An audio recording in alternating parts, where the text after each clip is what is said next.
You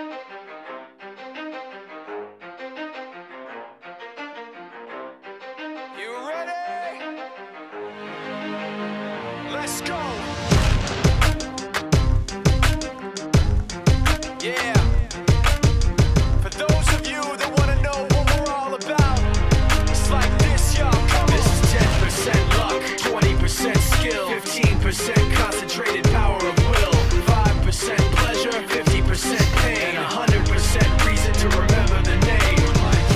He doesn't need his name up in lights, he just wants to be heard, whether it's the beat of the mic. He feels so unlike everybody else, alone, in spite of the fact that some people still think that they know. But no, he knows the code. It's not about the salary, it's all about reality and making some noise, making a story, making sure his click stays up. That means when he puts it down, Tox picking it up. Let's go. Who the hell is he anyway? He never really talks much, never concerned with status, but still leaving them starstruck. Humble through opportunities given despite the fact that many misjudge him cause he makes a living from writing raps. Put it together himself, now the picture connects. Never asking for someone's help or to get some respect. He's only focused on what he wrote. His will is beyond reach, and now it all unfolds. The skill of an artist. This is 20% skill, 80% fear. Be 100% clear, cause Ryu was ill. Who would've thought he'd be the one that set the West in flames? And I heard him wreck it with the Crystal Method, name of the game. Came back, dropped Megadeth, took him to church. I like Bleach, man. Ryu had the stupidest verse. This dude is the truth. Now everybody giving them guest spots and stocks through the roof. I heard he f***ing with that stock.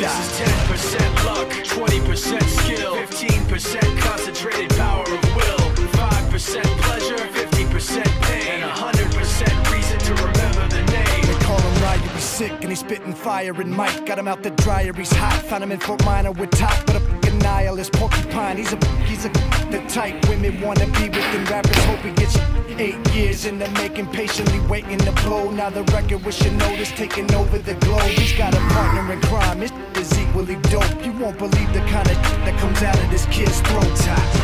He's not your everyday on the block. He knows how to work with what he's got, making his way to the top. He often gets a comment on his name. People keep asking him, was it given that birth or does it stand for an acronym? No, he's living proof. Let him rock in the booth. He'll get you buzzing quicker than a shot of vodka with juice. Him and his crew are known around as one of the best, dedicated to what they do and give 100%. Forget Mike, nobody really knows how or why he works so hard. It seems like he's never got time because he writes every note and he writes every line, and I've seen him at work.